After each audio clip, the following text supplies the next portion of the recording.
आपने एक दावा किया था कुछ दिन पहले, आपने कहा था अगर आपकी पार्टी हुक्मरानी में आ गई तो आप गरीब की तनख्वाह 4 लाख रुपए कर देंगे। ये कैसे मुमकिन है? यार देखें, आपके मुल्क में जितने भी हुक्मरान आए हैं, बुलंद बाग दावे किए उन्होंने, आप उनका जो है वो दावा जो कि सेलेबल होता है वो बिक जाता है। मैंने सोचा यार चलो मैं ज़रा 400 गुना बढ़ के एक दावा दे दूं। गो की चीज़ ना प्रैक्टिकल बिल्कुल है, नॉन प्रैक्टिकल नहीं है, और इसके लिए मैंने बड़ा सोच के रखा है।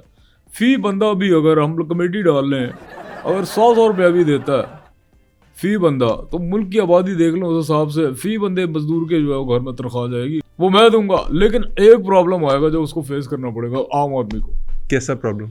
अगर मैं 4 लाख दे रहा हूँ ना तनख्वाह, तो 3.5 लाख रुपया टैक्स में कट जाएगा। वो क्योंकि पता आपको, जब तक मेरी गवर्नमेंट आनी है, हमने सारी फिजिबिलिटी तैयार करनी है, जब प्रैक्टिकल अब जब होंगे गवर्नमेंट आने के बाद, तो तब तक मेरे ख्याल से महंगाई जो है बामे उरूज पे होगी, तो उस तरह गुजारा करना मुश्किल होगा। तो सारी चीज़ों को देख के मैं चल रहा हूँ, और मैं अपने हिसाब से अपने माइंड में बिल्कुल क्लियर हूँ। और जो 100 रुपया कमेटी पूरे मुल्क के लोगों ने डाली थी, उनकी कमेटियाँ निकलेंगी कभी? कमेटियाँ डालते ही निकलने के लिए है ना, कमेटी डाली है निकल जाए, मतलब कमेटी डालकर निकल जाए। यार आप अजीब बात करें भाई, आप जब कमेटी डालेंगे तो निकलेगी, जाहिर सी बात है। जो जो कमेटी में शामिल होगा उसकी कमेटी निकलेगी, और मैं उसका चेक एंड बैलेंस खुद देखूंगा, अपने अपने सुपरविजन में होगी सारी चीज़ें। तो एक अच्छा मैनिफेस्टो, अच्छा मंशूर लेके मैं चलाऊँ, और मंशूर मेरा कोई इतना आसान भी नहीं है। मैंने पहले मंशूर बनाया था तो वो 1 सफ़े का था, तो बड़ा छोटा था। मैंने कहा यार ये तो लोग बोलेंगे इतना छोटा मंशूर है, ये तो पावर ही पार्टी में छोटी सी पार्टी है। तो फिर मैंने ये किया कि उसके 80-90 सफ़े बन गए, मंशूर मैंने बढ़ा दिया। ज़बरदस्त। तो आपने नए आइडियाज़ अंदर ऐड किए? नहीं आइडियाज़ नहीं, मैंने उसका फ़ॉन्ट 150 पे कर दिया था। 150 पे जब फ़ॉन्ट किया तो ऑटोमेटिकली फ़ॉन्ट बड़ा हुआ है, और वो मंशूर अब मेरे ख्याल से आपके सामने भी पड़ा है। जी, ये आपने कुछ दिया तो है, ये मैं पढ़ता हूँ आपका मंशूर। आसमान रहे ज़मीन रहे।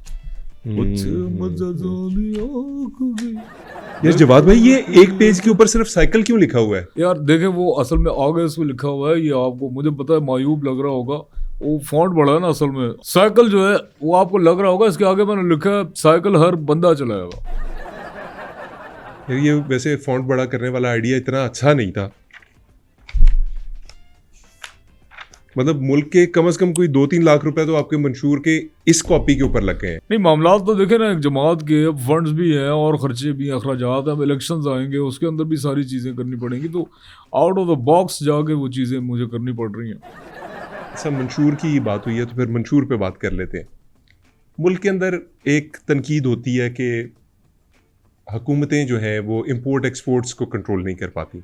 क्या तरीक़ाकार आप वज़ा करेंगे जिससे इंपोर्ट और एक्सपोर्ट का जो फ़र्क है उसको कंट्रोल किया जा सके? देखिए, इसके लिए मेरे पास एक जामे प्लान है। जामे प्लान वो इस तरह है कि यार हमने एक बनाया हुआ है कि आपके मुल्क में जो चीज़ बनेगी ना वो फेक हो।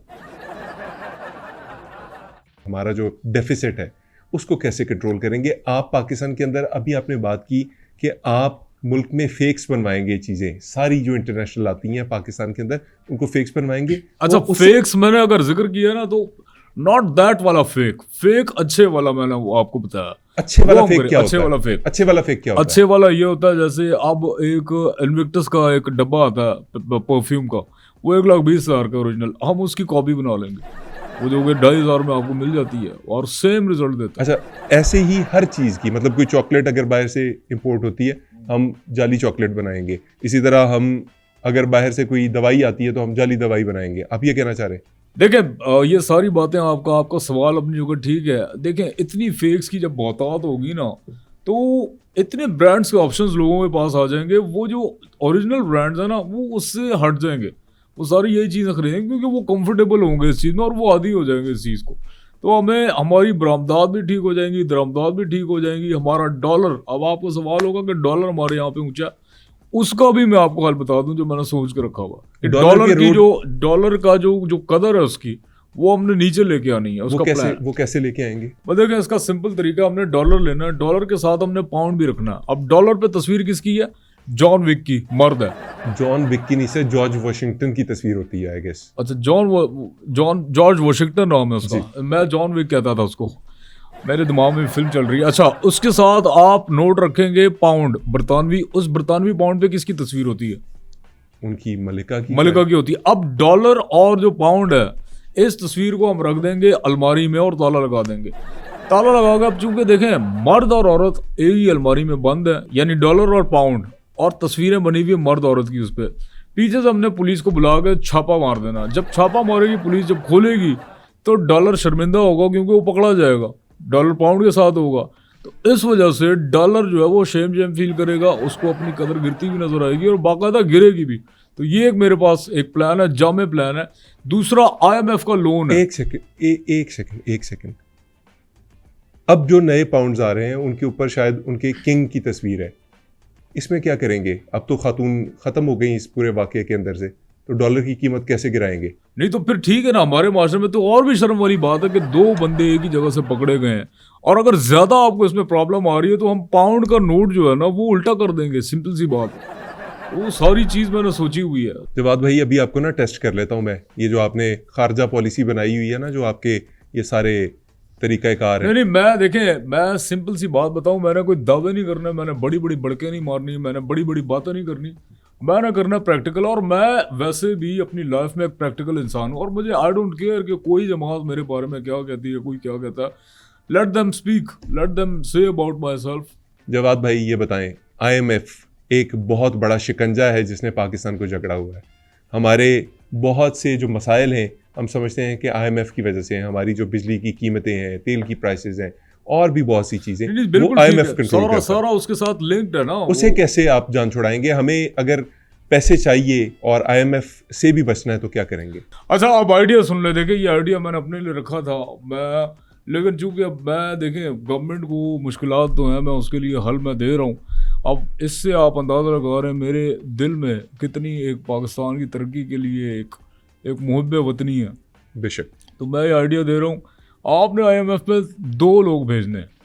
2 लोग? हाँ, वो जो लोन देती हैं, जो खातून है IMF वाली, I don't know her name, पता नहीं वो रिसेप्शन पे होती है क्या होती है, वही देती है पैसे। आप उसके पास जो है 2 बंदे भेजेंगे पाकिस्तान से। अच्छा, मेन टॉकर जो होगा ना उसको आपने जाके भेजना है, उसकी साथ उसके ही होगा। वहाँ जाके आप दोनों कुर्सी पे बैठ जाएं, ठीक है। वो IMF वाली आएगी, वो आपसे पूछेगी जी किस सिलसिले में हाजिर हुए हैं। आप कहेंगे जी आपको पता है हालात ख़राब है, महंगाई हो गई है, बिजली के मसले हैं। ये जो मेन टॉकर है हमारी तरफ से, एक बंदा जो ज्यादा बोलने वाला है, ये वो बोल रहा है, ये वही बोल रहा है उसको और कन्विंस करने की कोशिश कर रहा है। अच्छा, जैसे तैसे करके ये जो मेन टॉकर है ना, ये कहानियां डालेगा जैसे यार लाइट कट गई, सेनेट में बुरे हाल है, हमारे रोड टूट गए हैं, तेल इम्पोर्ट नहीं कर पा रहे, इस तरह बातें करके वो कन्विंस उसको कर लेगा। पैसे मांगेगा कितने? और वो मैं बताता हूँ, वो पैसे मांगेगा, आगे से वो पूछेगी आप चुकाएंगे कैसे पैसे। अच्छा, ये वाला जो बंदा ना, ये से पूछेगा बीच बीच में कि यार टाइम क्या हो रहा है, ये मामला तय होगा। सॉरी, ये दूसरा बंदा जो है ये किससे टाइम पूछेगा? मैनेजर से? ये इस बंदे से पूछेगा क्योंकि ये 2 साथ गए ना। अच्छा, ठीक है। अच्छा, ये कहानी आपको यहाँ तक समझ आ गई। अब क्या होगा, बीच में इसको आ जाएगा बेगम का फोन, ये फोन लेने आएगा। वो लोन जब तक पैसे लेने गई होगी औरत, ये वाला बंदा फोन सुन के आएगा, वो ब्रीफ केस लाएगी। ये बंदा जो है ना जो साथ गया हुआ है, मेन गेम इसका। अब ये ब्रीफ केस उठा के चुपके से निकल जाएगा। ये बंदा फोन करके वापस आए और बोले जी मेरा पैसा, ब्रीफ केस लोन मेरा 1 ट्रिलियन आपने मांगा होगा। तो उस औरत की आंखें फटी की फटी रह जाएंगी, यार अभी तो आपको दिया है, वो आपके साथ जो बंदा आया था। तो ये वाला बंदा बोलेगा यार कितने गलीज लोग हो तुम लोग, 2 नंबरिया कर रहे हो, वो तो मेरे साथ ही नहीं था, वो तो सिर्फ टाइम पूछ रहा था। तो आप लोन मुझे दें, ठीक है, या आप जाती करेंगे, वो मैं नहीं जानता आपने किसको दिया है, लेकिन मेरे साथ वो बंदा नहीं था। वो औरत अपना पिटती रहेगी, वो मजबूरन फिर आपको 1 ट्रिलियन आपको दे देगी। यहाँ से आप आगे जब पैसा आपके पास आ जाए तो आप वर्ल्ड बैंक का या IMF का जो भी है, तो IMF को शक भी होगा कि यार ये आप लोन वापस कैसे कर रहे हो। तो आप कहते ना यार हमने कमेटी डाली हुई थी, ये उसके पैसे हैं जो हम आपको उतार रहे हैं। तो ये एक आसान सा हल मेरे जामा प्लान मेरे दिमाग में था। IMF से आप इस तरह जो है वो जान छुड़ा सकते हैं।